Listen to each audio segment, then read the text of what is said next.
दोस्तों, आज हम एक्सप्लेन करने वाले हैं हाल ही में आई मूवी स्काई फोर्स को, जो कि आपको जरूर पसंद आएगी। इसलिए वीडियो को अभी लाइक कर दीजिए। हम चलिए कहानी शुरू करते हैं। तो मूवी की शुरुआत 1971 में होती है, जहां पाकिस्तान एयरफोर्स इंडियन एयरफोर्स पर हमला कर देती है। तब इंडियन एयरफोर्स उस हमले का जवाब देती है और एक पाकिस्तानी पायलट को पकड़ लेती है, जिसका नाम अहमद हुसैन था। फिर हुसैन से पूछताछ करने के लिए वहाँ ओ महूजा को बुलाया जाता है। ओ महूजा वहाँ पहुँचने के बाद अहमद से पूछताछ करना शुरू करता है कि तुमने आज तो हम पर अटैक कर लिया, लेकिन आगे क्या तुम्हारा और भी किसी जगह पर अटैक करने का प्लान तो नहीं है। जिस पर हुसैन कहता है कि मैं ये सारी जानकारी तुम्हें नहीं बता सकता। कि तभी यहाँ पर ओम को पता लगता है कि 1965 में जब इंडिया और पाकिस्तान के बीच में अटैक हुआ था, तब हुसैन को एक अवार्ड दिया गया था। हालांकि उस समय तो इंडिया पाकिस्तान से जीत गया था, तो हुसैन को किस बात का अवार्ड मिला था, ये सारी बातें ओम के दिमाग में चल रही थी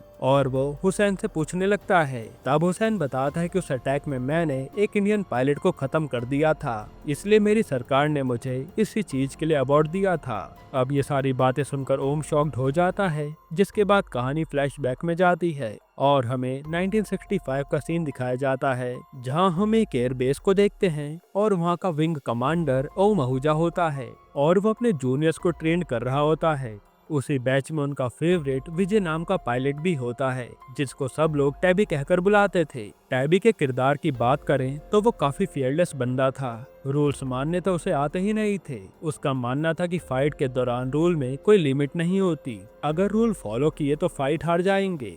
इसलिए वो अपनी प्रैक्टिस भी काफी बेखौफ होकर किया करता था। यहाँ टैबी की चटर्जी नाम के बंदे के साथ ज्यादा अच्छी नहीं बनती थी और चटर्जी टैबी से जलता था, क्योंकि टैबी ओम का फेवरेट था। जिसके बाद हम देखते हैं कि ओम को अभी अभी पता लगा होता है कि पाकिस्तान के एयरफोर्स ने इंडिया पर अटैक करा था, जिसकी वजह से उनके 3 फाइटर्स मारे गए हैं। ये पता लगता ही ओम सीधा अपने सीनियर्स के पास जाता है और उनसे कहता है कि अब हमें भी पाकिस्तान पर अटैक कर देना चाहिए। हमें उन्हें दिखा देना चाहिए कि हम किसी से भी कम नहीं हैं। आखिर कब तक पाकिस्तान वाले ऐसे ही हम पर अटैक करते रहेंगे, उन्हें जवाब तो देना ही पड़ेगा। जिस पर ओम के सीनियर कहते हैं कि ये परमिशन देना मेरे हाथ में नहीं है, जब तक मुझे ऊपर से ऑर्डर नहीं मिलते तब तक मैं कुछ भी नहीं कर सकता। फिर ओम के सीनियर हेडक्वार्टर से बात करते हैं, लेकिन वहाँ से भी उन्हें परमिशन नहीं मिलती। वहीं ओम को अभी भी पूरा विश्वास था कि पाकिस्तान अभी भी चुप नहीं बैठेगा, वो हम पर दोबारा हमला कर सकते हैं। इसलिए वो अपने सोल्जर को आने वाले दिनों के लिए तैयार कर रहा होता है।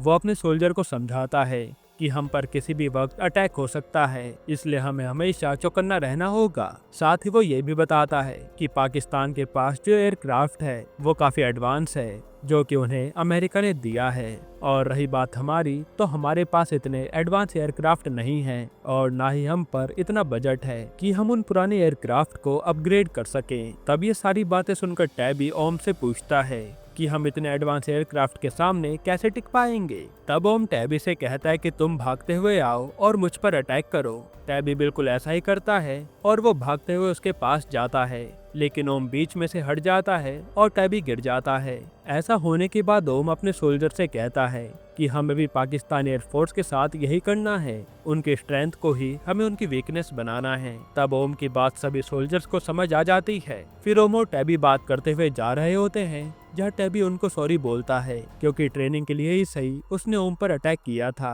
तब ओम कहता है कि कोई बात नहीं और वो उससे उसकी वाइफ गीता के बारे में पूछता है, जिस पर टैबी उसे बताता है कि गीता हर समय टेंशन में रहती है कि कहीं मुझे कुछ हो ना जाए। इतनी टेंशन उसे नहीं लेनी चाहिए क्योंकि वो प्रेग्नेंट है। अब ये सारी बातें सुनने के बाद ओम टैबी और उसकी वाइफ को आज रात अपने घर डिनर पर बुलाता है। फिर रात को टैबी और गीता उनके घर डिनर पर पहुंच जाते हैं, जहां ओम और उसकी वाइफ प्रीति दोनों गीता को बड़े प्यार से समझाते हैं कि उसे ऐसी कंडीशन में टेंशन नहीं लेनी चाहिए। और रही बात टैबी की, तो ओम उसका पूरा ध्यान रखेगा। अब ये सारी बातें समझकर गीता के फेस पर थोड़ी सी स्माइल आती है। फिर ये सभी लोग एंजॉय करने लगते हैं कि तभी इन्हें पता लगता है कि पाकिस्तान इंडिया पर अटैक करने वाला है।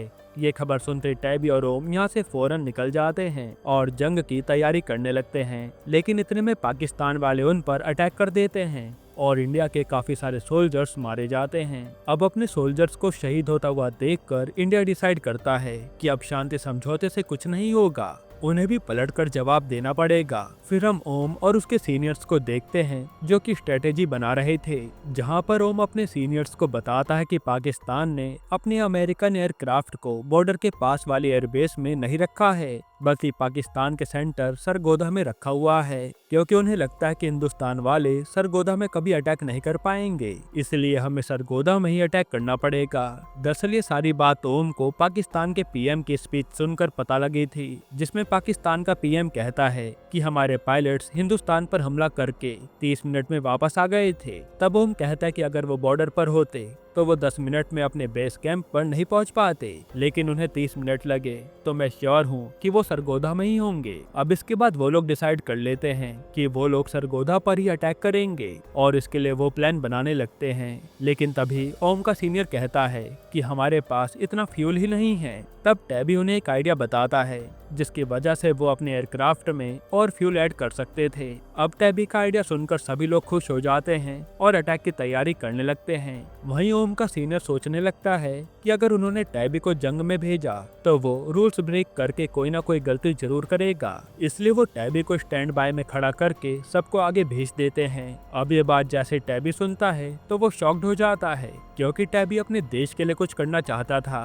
फिर वो ये सारी बातें कॉल पर गीता को बताता है और कहता है कि मुझे बिल्कुल भी अच्छा नहीं लग रहा। तब गीता उसे खूब समझाती है, लेकिन टैबी समझने को ही तैयार नहीं था। वहीं ओम भी इस बात को काफी अच्छे से समझ पा रहा था, लेकिन वो अपने सीनियर्स के अगेंस्ट नहीं जाता। जिसके बाद ओम अपनी टीम को लेकर वहां से निकल जाता है और पाकिस्तान के सरगोधा एयरबेस में अटैक करके अमेरिकन एयरक्राफ्ट को नष्ट कर देता है। फिर ओम की पूरी टीम खुश हो जाती है, क्योंकि उन्होंने काफी कम टाइम में सभी अमेरिकन एयरक्राफ्ट को नष्ट कर दिया था। फिर ओम अपनी पूरी टीम को इंडियन एयरबेस पर वापस चलने का ऑर्डर देता है। तब एयरबेस पर पहुंचने पर ओम अपनी टीम के कुछ सोल्जर्स पर नाराज होता है, क्योंकि वो उन्हें कवर देने नहीं आए थे। तब एक सोल्जर ओम को बताता है कि जब आप अपने सोल्जर्स को लेकर यहाँ से चले गए थे और आपने हमें कवर देने के लिए बुलाया था, तब हमारे एयरक्राफ्ट में कुछ दिक्कत आ गई थी और वो ढंग से फ्लाई भी नहीं कर पा रहे थे। हालांकि जब ये बात टैबी को पता चली तो उसने अपने एयरक्राफ्ट निकाल लिया,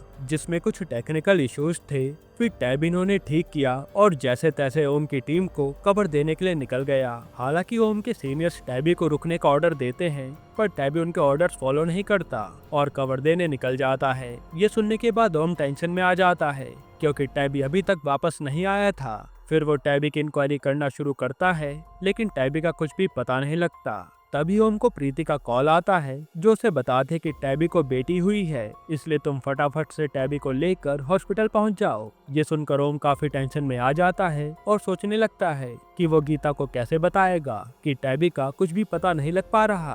तभी ओम को गीता से किया हुआ वादा याद आने लगता है कि वो टैबी को कुछ भी होने नहीं देगा। अब ये याद आता ही ओम सीधा अपने सीनियर्स के पास जाकर कहता है कि हमें पाकिस्तान सरकार से कांटेक्ट करना चाहिए और टैबी के बारे में पूछना चाहिए, जिसपे ओम के सीनियर्स कहते हैं कि हमने टैबी को जाने के ऑर्डर नहीं दिए थे, बल्कि हम तो उसे काफी रोक रहे थे, लेकिन फिर भी वो किसी की सुने बिना यहाँ से चला गया था, जिसके लिए अब हम उसकी जिम्मेदार नहीं हैं। वहीं दूसरी तरफ हम देखते हैं कि ओम ने अपना स्काई फोर्स मिशन पूरा किया था, इसलिए उसे अवार्ड दिया जा रहा था, लेकिन वो इस चीज से ज्यादा खुश नहीं था और वो टैबी के बारे में सोच रहा था। ऐसे ही 4 महीने बीत जाते हैं, लेकिन अभी तक टैबी का कुछ भी पता नहीं लगा होता। हालांकि इसके बाद भी ओम हार नहीं मानता और वो अपने सीनियर से टैबी को ढूंढने की बात करता रहता है। लेकिन उस टाइम पर जो उसके सीनियर ने रिपोर्ट बनाई थी, उसे पढ़ते हुए इस टाइम के सीनियर कहते हैं कि टैबी को रूल्स ब्रेक करने की काफी आदत थी और उस टाइम पर भी टैबी को कवर देने की परमिशन नहीं थी, लेकिन फिर भी टैबी रूल्स ब्रेक करके अपनी मर्जी से चला गया था। और ये सारी बातें पढ़कर वो टैबी को ढूंढना जरूरी नहीं समझते। वही गीता आज भी इसी उम्मीद में बैठी थी कि टैबी वापस आएगा, लेकिन उसे पता नहीं था कि टैबी जिंदा है कि नहीं। जिसके बाद कहानी प्रेजेंट टाइम में आती है और ओम हुसैन से पूछता है कि आखिर उस दिन हुआ क्या था। तब हुसैन बताता है कि तुम और तुम्हारे सोल्जर्स ने जब सरगोधा पर अटैक किया था और तुमने हमारे 11 अमेरिकन एयरक्राफ्ट नष्ट कर दिए थे। दरअसल वहाँ पर 11 नहीं 12 एयरक्राफ्ट थे और 12वें एयरक्राफ्ट में मैं बैठकर तुम्हारा पीछा करने लगा था। फिर हम देखते हैं कि जैसे वो इंडियन एयरक्राफ्ट पर हमला करने वाला था कि तभी उसकी नज़र एक इंडियन एयरक्राफ्ट पर पड़ती है, जो कि उसी की ओर आ रहा था। ये देखते ही हुसैन ने उस इंडियन एयरक्राफ्ट पर मिसाइल लॉन्च कर दी, जिसके बाद वो ओम और उसकी टीम पर दोबारा से अटैक करने वापस आ ही रहा होता है कि तभी उसके ऊपर से किसी दूसरी इंडियन एयरक्राफ्ट से हमला कर दिया जाता है। ये सुनकर ओम शॉक्ड हो जाता है कि आखिर वो कौन सा एयरक्राफ्ट था। फिर वो आगे की बात पूछने लगता है, लेकिन हुसैन कहता है कि अगर इसके आगे मैंने कुछ भी बताया तो मैं अपने देश के साथ गद्दारी कर बैठूंगा, इसलिए वो उसे आगे की बात नहीं बताता। अब ये सारी बातें सुनने के बाद ओम के मन में एक उम्मीद जागी थी कि शायद टैबी जिंदा होगा, और वो एक बारी दोबारा से अपने सीनियर के पास जाकर टैबी को ढूंढने की बात करता है। लेकिन ओम के सीनियर्स कहते हैं कि हुसैन तो कुछ भी बोलेगा, तो क्या हम उसकी सारी बातें मान लेंगे? अगर तुम्हें टैबी को ढूंढना है तो कुछ और प्रूफ ला कर दो, जिससे हमें पता लग सके कि टैबी सच में जिंदा है और पाकिस्तान में है, तभी हम कुछ कर पाएंगे। ये सुनने के बाद ओम इस काम में जुट जाता है और वो अपने सभी पुराने सोल्जर्स को कांटेक्ट करता है। वो उनसे पूछता है कि वो टैबी के बारे में सारी इन्फॉर्मेशन निकाले, साथ ही वो ये भी पता लगाए कि उस दिन आखिर हुआ क्या था। लेकिन ये सब करने के बाद भी ओम के हाथ ज्यादा जानकारी नहीं लगती और इस चक्कर में ओम उदास बैठा होता है कि तभी प्रीति ओम से कहती है कि उसे एक बार दोबारा से हुसैन से बात करनी चाहिए, क्योंकि कल उसे पाकिस्तान भेजा जा रहा था। फिर अगले दिन ओम हुसैन के पास जाकर उससे पूछता है, लेकिन हुसैन उसे कुछ भी नहीं बताता। तब ओम हुसैन से कहता है कि जिस तरह तुम अपने घर वापस लौट रहे हो, तुम्हें देखकर तुम्हारे घर वाले खुश होंगे। तुम्हें भी अभी सोचना चाहिए कि अगर इंडियन आर्मी का कोई बंदा पाकिस्तान में फंसा हुआ और अगर तुम उसके बारे में बता दोगे तो उसकी फैमिली भी उससे मिलकर कितनी खुश होगी। अब इतना सब कुछ सुनने के बाद भी हुसैन उसको कुछ नहीं बताता और यहाँ से चला जाता है। मैं अब ओम को भी यकीन हो गया था कि शायद वो टैबी को कभी ढूंढ नहीं पाएगा। जिसके बाद ऐसे 10 साल बीत जाते हैं कि तभी एक दिन ओम के पास एक बुक आती है जिसे हुसैन ने भेजा था। हुसैन का नाम देखकर ओम थोड़ा शॉक्ड हो जाता है, जिसके बाद वो उस बुक को पढ़ने लगता है और उस बुक को पढ़ने के बाद ओम के मन में दोबारा से एक उम्मीद जाग जाती है कि वो शायद टैबी को इस बार ढूंढ पाएगा। दरअसल इस बुक में 1965 के वॉर के बारे में लिखा था, जिसमें उस वॉर में एक इंडियन मिस्टीरियस पायलट के बारे में भी लिखा गया था। जिसके बाद सबसे पहले ओम उस बुक के राइटर से मिलने चला जाता है, जिसका नाम जॉन था। जॉन ओम को बताता है कि उसने उस मिस्टीरियस पायलट के बारे में और भी काफी सारी बातें लिखी थी, लेकिन वो उन सारी बातों को बुक में छाप नहीं पाया, क्योंकि पाकिस्तान की सरकार ने उसे परमिशन नहीं दी थी कि वो उन सारी बातों को बुक में छाप पाए। तब ओम जॉन से रिक्वेस्ट करता है कि वो उसे उस बुक की स्क्रिप्ट दे दे।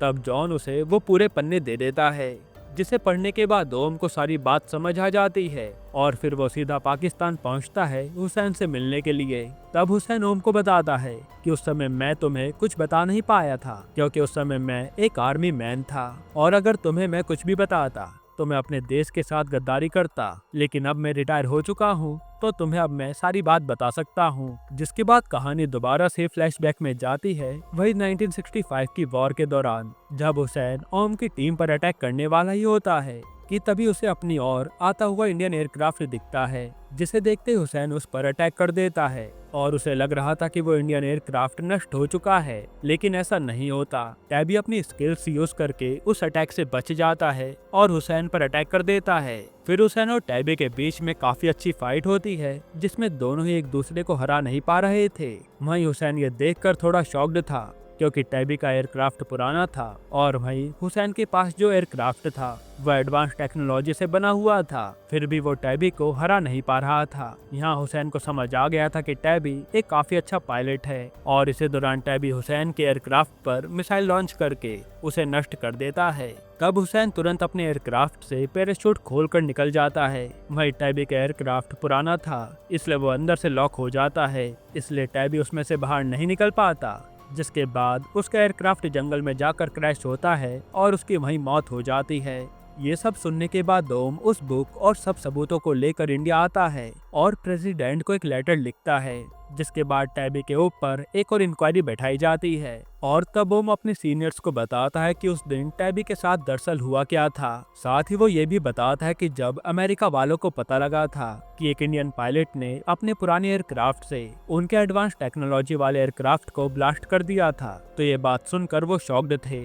जिसके बाद उन्होंने पता किया कि उनके एयरक्राफ्ट में क्या प्रॉब्लम थी जिस वजह से टैबी उस एयरक्राफ्ट को नष्ट कर पाया, और फिर वो दोबारा से अपने एयरक्राफ्ट को सुधारने में लग गए। फिर ओम अपने सीनियर्स को कहता है कि अगर उस दिन टैबी ने रूल्स ब्रेक नहीं किए होते तो आज हम में से कोई जिंदा नहीं होता, क्योंकि हमारी टीम पर हुसैन अटैक करने वाला था जो हमें खत्म कर देता। अब ये सारी चीजें सुनने के बाद और सारे सबूतों को देखने के बाद ओम के सीनियर समझ जाते हैं कि उन्होंने टैबी को कितना गलत समझा, और उनकी इसी गलतफहमी की वजह से टैबी को ना कभी कोई मेडल मिला और ना ही उसे सर्च किया गया। इसलिए अब वो ओम से माफी मांगते हैं और टैबी का नाम महावीर चक्र के लिए रिकमेंड करते हैं, जिसके कुछ समय बाद गीता को वो चक्र दिया जाता है। इसके बाद टैबी को इंसाफ मिल जाता है और सबको टैबी की कहानी पता लग जाती है। वहीं ओम हुसैन के साथ वहां जाता है जहां टैबी की कब्र बनाई हुई थी, और वहां जाकर वो टैबी को श्रद्धांजलि देता है। इसी के साथ ये मूवी खत्म होती है। और दोस्तों, आपको बता दूं, ये मूवी एक ट्रू बेस्ड स्टोरी थी।